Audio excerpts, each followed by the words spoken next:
I never thought a single text could change my whole life. But my brother's last message, it shattered me. So, my name's Jenna. I'm 17. And I have an older brother, Noah.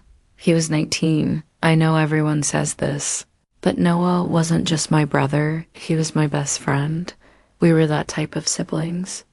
We played video games together, made dumb TikToks, shared playlists. He'd walk me to school sometimes just to embarrass me in front of my friends, yelling, "BYE Jenna. Don't forget your lunch." I'd act annoyed, but secretly, I loved. At Dot at home, he'd always help me with homework, even though he sucked at math. He'd say, "I might fail algebra with you, but at least we fail together." My parents worked a lot, so it felt like we were always on our own, but we didn't mind. It was our little team. Noah was the type of person everyone liked. He was that kid who made people feel included, even if he barely knew them. But he hid a lot behind his jokes. Last summer, things started to feel different. Noah was quieter. He'd zone out at dinner or stay in his room for hours. When I'd knock, he'd say, "Just tired," or "doing homework." But I knew he wasn't. He'd still joke around, but his eyes didn't look the same. It was like he was somewhere else. I didn't know how to help. I figured he just needed space, or maybe he was stressed about college. One night, he came into my room out of nowhere. It was like 2 a.m. I was half asleep. He sat on my bed and said, "Jenna, do you ever feel like you're just tired of everything?" I sat up, confused. I said, "Like school, life?" He didn't answer. He just hugged me tight and said, "I love you, okay? Don't forget that." Then he left. Dot At the time, I thought maybe he was just having a bad night. Maybe he fought with a friend or something, but after that, he got even more distant. I'd hear him crying in his room sometimes. He'd turn up music so I wouldn't hear, but I could still tell. Dot At school, he stopped hanging out with his friends. He didn't go to soccer practice anymore, and he started skipping classes. Mom and Dad thought he was being lazy. They'd ground him, yell at him. I tried defending him, but they said, "Stay out of it, Jenna. He needs to grow up." I felt stuck. I didn't know what to do. One night, I snuck into his room and left a note on his desk. It said, "I don't know what you're going through, but I'm here, always." I never knew if he read it. It was a regular Thursday. I was at lunch with my friends when my phone buzzed. It was a text from Noah. It just said, "I'm sorry, be strong for me. I love you so much." My stomach dropped. I didn't even finish reading. Before I started running, I sprinted out of school. I called him over and over, but he didn't answer. I ran all the way home. My legs felt like they were on fire, but I didn't care. When I got there, his door was closed. I banged on it, screaming his name. No answer. I pushed it open. And he was gone. I don't remember much after that. I remember screaming so loud I lost my voice. I remember my mom collapsing to the floor. My dad calling 911, sobbing. I remember sitting in the hallway, hugging my knees, just repeating, "Please, no. Please, no," like a broken record. The paramedics came, but it was too late. I kept thinking, I should have done more. I should have known. I should have forced him to talk to me.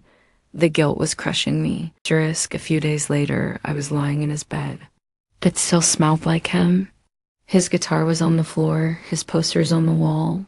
I opened his laptop just to feel close to him. There was a document open. At the top. It said, "If you're reading this, I'm sorry." It was a letter. For me. In it, he wrote about how he felt like he was a burden, how he felt empty, like he was failing everyone. He said he felt trapped in his own mind, but then there was a paragraph that changed everything. He wrote, "Jenna, I know you think this is your fault. It's not. You're the only reason I stayed as long as I did.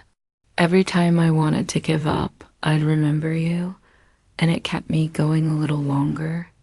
I'm so proud of you, Please don't carry my pain. Live for me. Please, I sat there shaking that text he sent me. It wasn't just a goodbye dot, it was him passing me his strength, telling me to keep going. Asterisk after the funeral, I didn't want to go back to school. I couldn't face the hallways we used to walk together. Couldn't sit at the lunch table where he'd surprise me with cookies, but then I remembered his words, be strong for me. So I tried. I started going to therapy. I started writing in a journal because I felt like if I didn't let it out, I'd explode. Dot at first, I couldn't even say his name without crying, but slowly, I started to heal. Dot, his friends reached out to me. They shared stories about him that I'd never heard, like how he used to help a kid in math class who was getting bullied, or how he paid for another friend's lunch every day for a month. When they didn't have money, he was so much more than his pain. Asterisk, a few weeks later, I got a package in the mail. No return address. Inside was a small wooden box. When I opened it, there was a necklace, a tiny silver guitar pick. There was a note inside. It said, "For when you need me with you, love, Noah." I broke down. I realized he must have ordered it before everything happened. He was still thinking about me. Even when he was in the darkest place, he thought about making sure I'd have a piece of him. I wear that necklace every single day. Asterisk, I wish I could tell you everything magically got better. It didn't. Some days, the guilt still creeps in.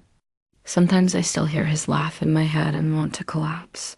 But his last text and his letter taught me something huge, that the people who hurt the most can also love the deepest, that we never really know what battles someone is fighting, even if they seem okay on the outside, and that sometimes the strongest thing you can do is just stay. Asterisk, if you're watching this and you feel alone, or if you've lost someone like I did, please know you are not alone. Reach out to a friend, a parent, a teacher, anyone, because even if it feels like no one cares, someone does. And if you feel like you can't keep going, remember what my brother said, be strong for me. Asterisk, Noah's final text didn't break me.